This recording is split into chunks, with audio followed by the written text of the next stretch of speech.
Tucked away in a dusty Savannah attic, a single painting held a secret that would unravel a century of silence. Before we uncover this mystery, I'd love to know, where are you watching from right now? Please share your location in the comments. It's fascinating to see where these whispered histories find their audience. In the winter of 1851, during renovations of the prestigious Owens Manor, workers discovered a portrait hidden beneath the floorboards. The painting depicted a young black man with a calm, intelligent expression, dressed in formal attire that defied the conventions of his time. What captured the attention of the Historical Society wasn't the artistic quality, but the small, precise inscription in the corner, Jacob Ellis, asset of the Owens estate. This single line would unravel a story the city of Savannah had tried desperately to forget. The portrait itself was masterfully executed oil on canvas, 20 by 16 inches, showing a young man with a gaze that seemed to hold a universe of unspoken thoughts. His eyes, painted with remarkable skill, created the illusion of following the viewer, a technique employed by the most talented artists of the era. The true anomaly, however, was the subject's dignified presentation. Enslaved individuals were rarely immortalized in formal portraiture, and never with such evident respect. The Savannah Heritage Foundation initially catalogued it as Portrait of Unidentified Young Man and stored it away with other pre-war artifacts.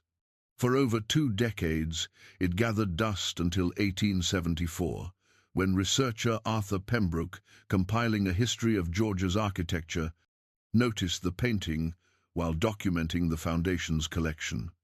His personal notes, rediscovered in 1963 during an archive renovation, revealed his immediate fascination.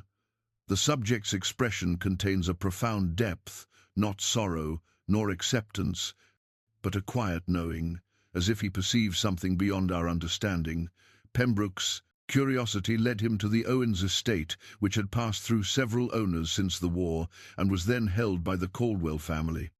The property, 7 miles beyond Savannah's historic center, was in a state of advanced decay.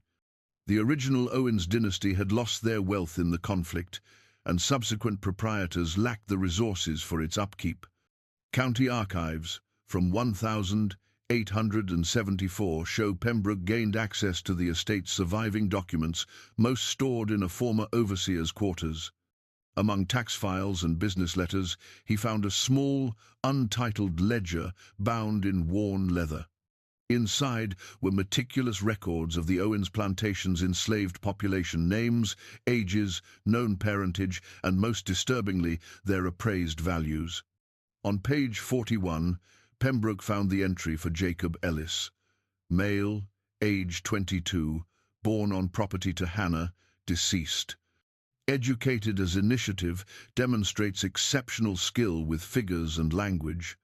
Potential for clerical duties. Valuation, $750.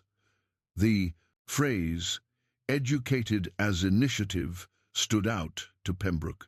Such instruction was not only rare, but often prohibited by law in the antebellum South. A later entry from the 12th of September 1850 noted, J.E. continues to exceed projections, now maintains secondary account books with minimal oversight, displays extraordinary memory for commercial dealings. The endeavor appears successful. This was followed by a more concerning notation from November of the same year. Growing apprehensions regarding J.E.'s awareness of his situation. Has begun inquiring about his mother's history and demise. Owens recommends balancing education with reinforcement of position.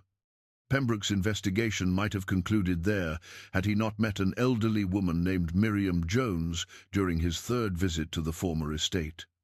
According to his journal, Jones had served as a house attendant in her youth and remembered Jacob Ellis. Her testimony, as recorded by Pembroke, provides the first personal glimpse of the man, beyond ledger entries. Mr. Jacob was different from the others, Jones told Pembroke. Master Owens brought him into the main house when he was 7, right after his mama passed. Said he saw a particular light in his eyes, a kind of deep understanding. Taught him reading and arithmetic himself, which just wasn't done in those days.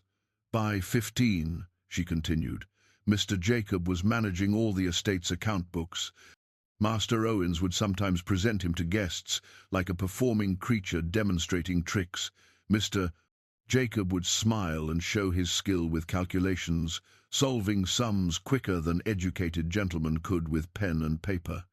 But when the company departed, that smile vanished. His eyes transformed completely. Jones described how Owens commissioned the portrait in early 1851, insisting Jacob maintain his company smile throughout the sittings. The master made him rehearse that expression for weeks before the artist arrived, Jones recalled, said he wanted to demonstrate for his associates what proper training could achieve. The painter came from Augusta, stayed 4 days. Mr. Jacob smiled the entire time, never once breaking character, but at night I'd hear him in the small room off the kitchen where he slept, murmuring to himself, writing things I couldn't comprehend. Estate records confirm the portrait was finished in March 1851. Pembroke's research indicates Owens displayed the painting prominently in his library, often using it to provoke discussions with visitors about the intellectual capacity of enslaved people, a contentious topic even among slaveholders. What transpired in the months after the portrait's completion, however, would transform a curious historical anomaly into something far more unsettling. Municipal archives show that in July 1851, Owens reported Jacob as having fled. A reward notice appeared in the Savannah Chronicle on July 14th. Absconded, educated Negro man. Responds to Jacob, age 23, literate and numerate.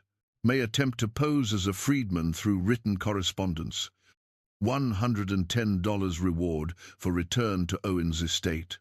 The notice ran for 3 weeks, then vanished from public record. No further mention of Jacob's escape or recapture appears in official documents. Pembroke might have assumed Jacob had successfully reached the north had he not discovered a series of peculiar entries in Owens's private diary, stored separately from the plantation records. The diary, bound in faded blue leather with the years 1851 to 1853 stamped on the spine, contained increasingly agitated entries starting in late July 1851.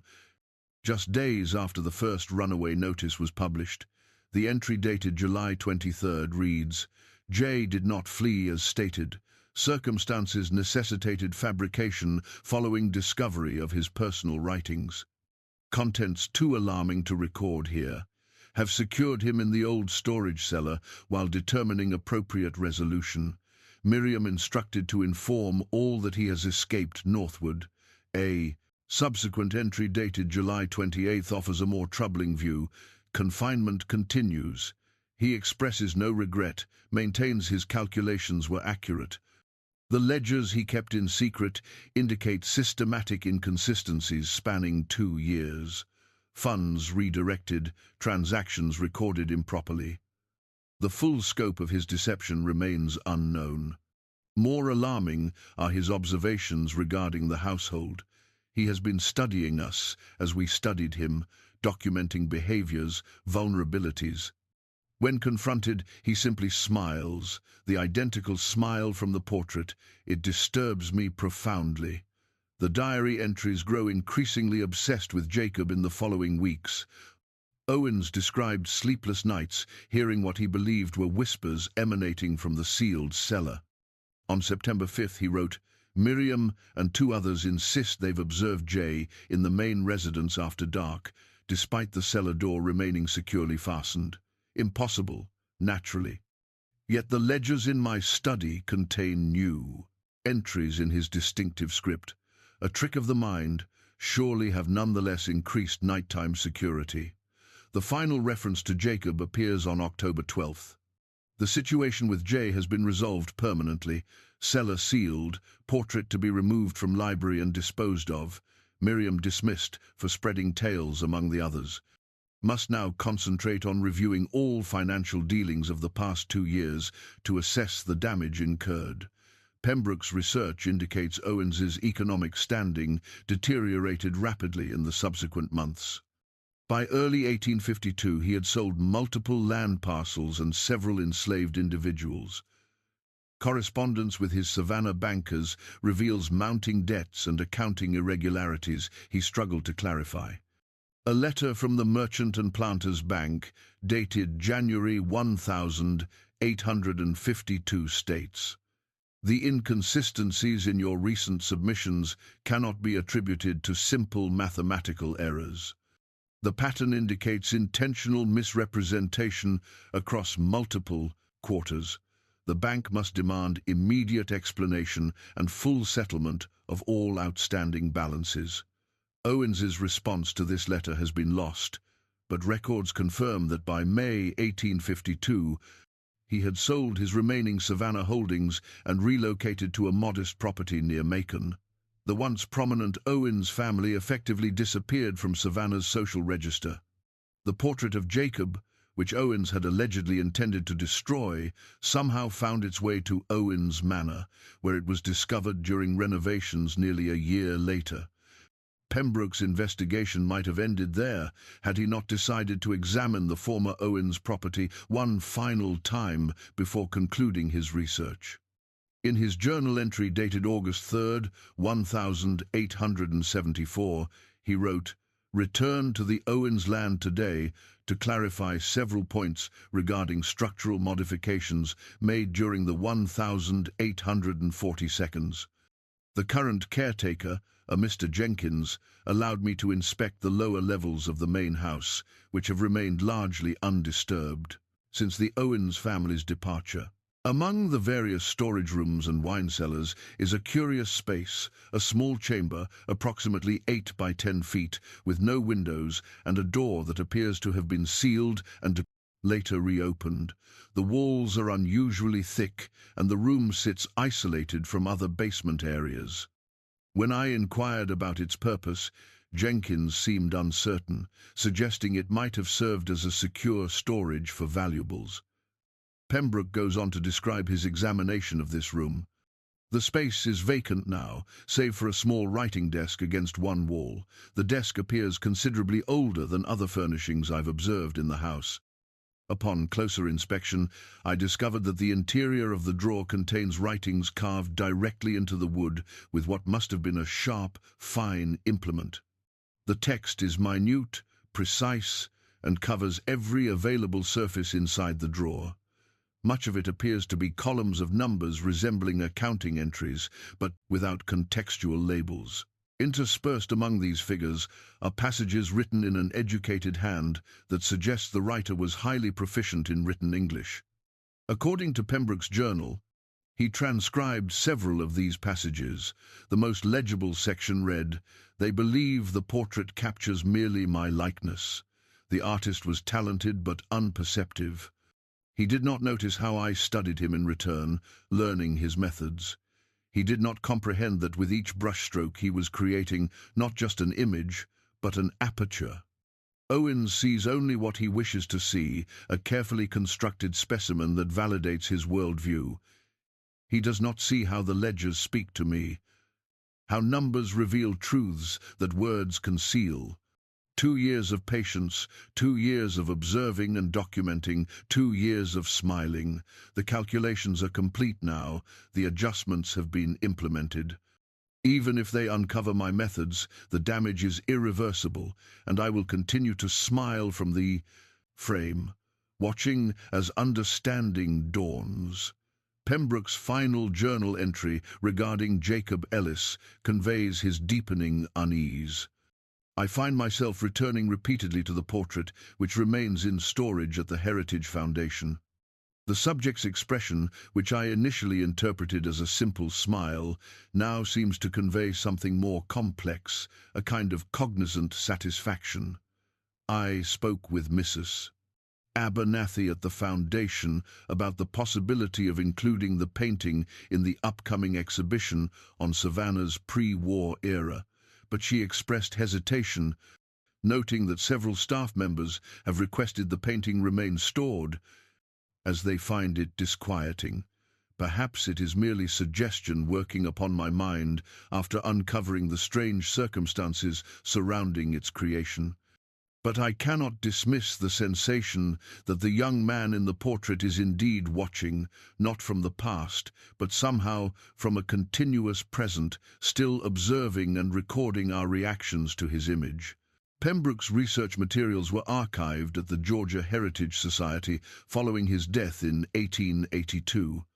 The portrait itself remained in storage until 1926, when it was briefly exhibited as part of a display on African American history in Georgia.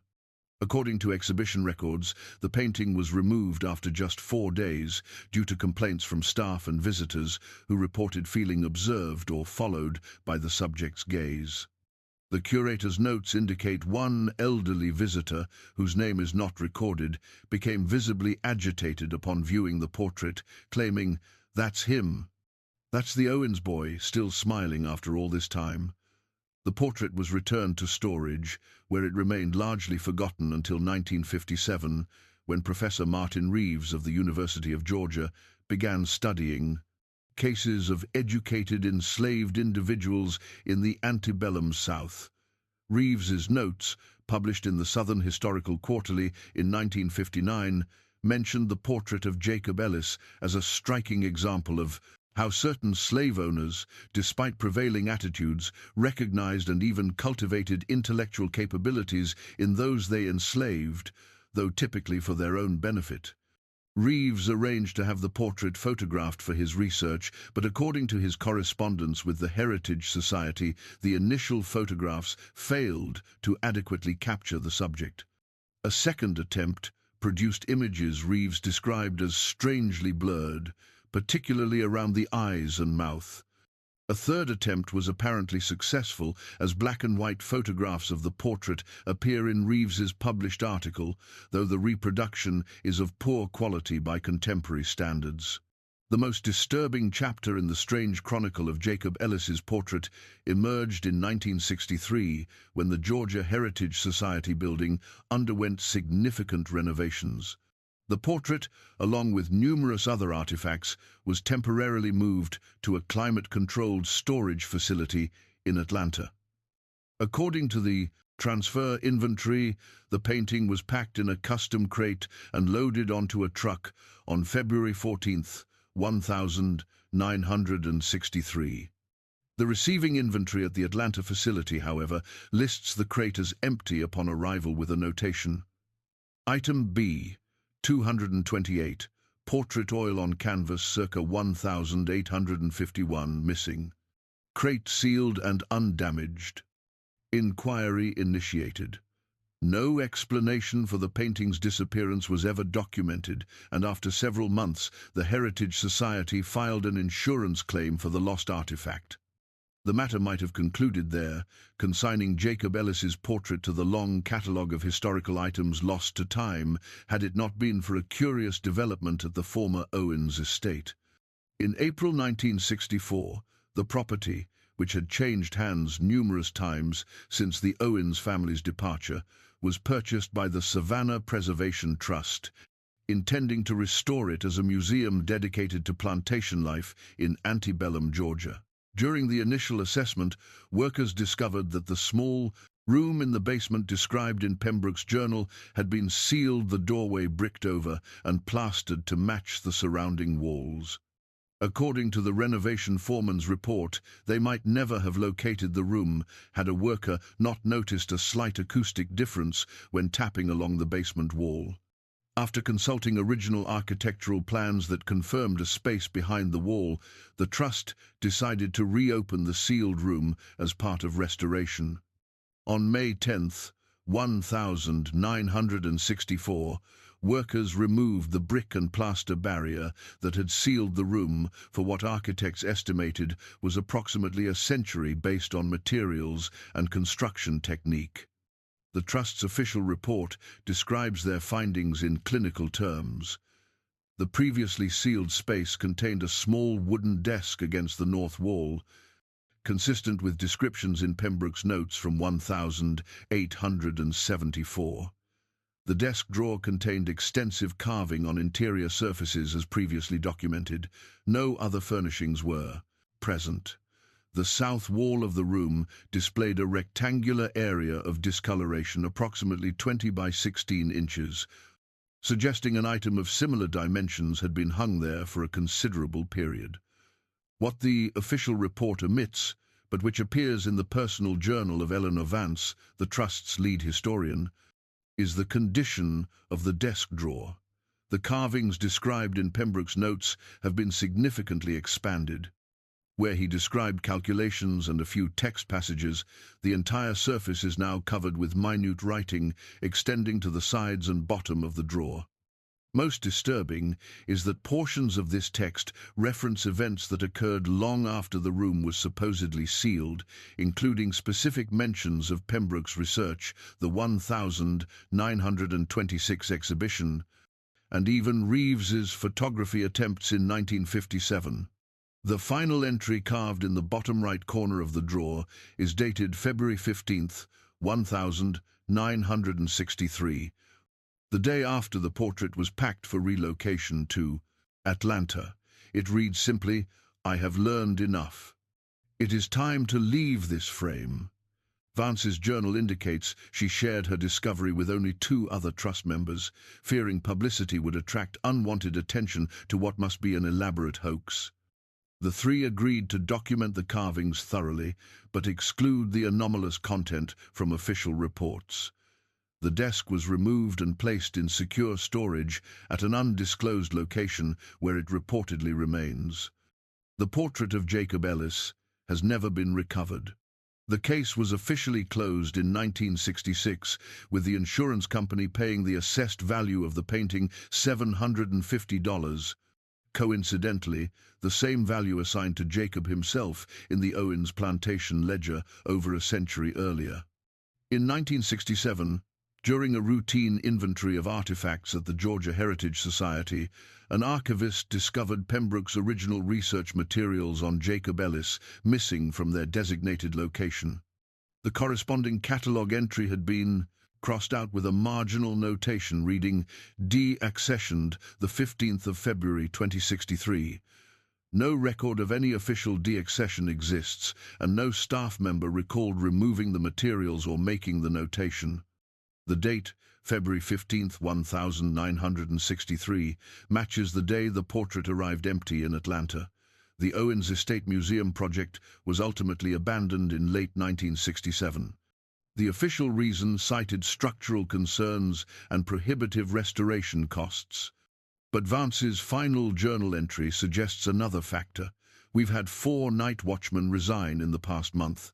The last guard, Peterson, a man I've known for years as sensible and practical, described hearing a pen scratching on paper for hours, followed by what he called the sound of someone smiling.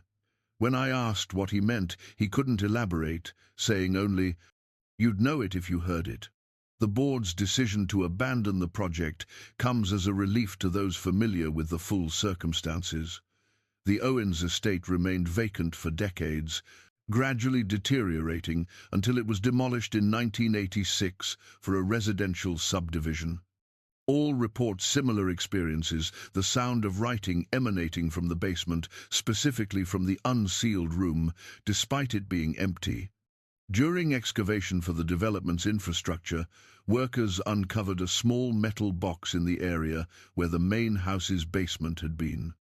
According to county records, the box contained a single item, a folded paper with a detailed sketch of a smiling young man signed J.E. in the corner. The developer, considering it insignificant, discarded the item and construction proceeded. The subdivision, originally named Owens Grove in reference to the property's history, struggled with low occupancy despite a growing housing market. Residents reported unusual experiences, unexplained sounds, to a persistent sensation of being watched, particularly in homes built nearest the original house's foundation. In 1995, following years of declining property values, The development was renamed Magnolia Heights, and marketing materials were revised to remove all references to the land's former identity. In 2001, during renovations to one of Savannah's historic district buildings that once housed a bank where Owens conducted business, workers discovered a hidden compartment in the wall of the former bank manager's office. Inside was a leather portfolio containing dozens of pages of accounting ledgers dating from 1848 to 1851. The handwriting, described by experts as exceptionally neat, detailed hundreds of financial transactions, many involving the Owens estate. Forensic accounting analysis revealed a complex system of minute adjustments to various accounts, small enough to escape individual notice, but collectively diverting significant sums from Owens' holdings to a series of anonymous accounts. The final entry, dated July 22, 1851, the day before Owens recorded confining Jacob to the cellar, included a notation, "Calculations complete. Equilibrium adjusted.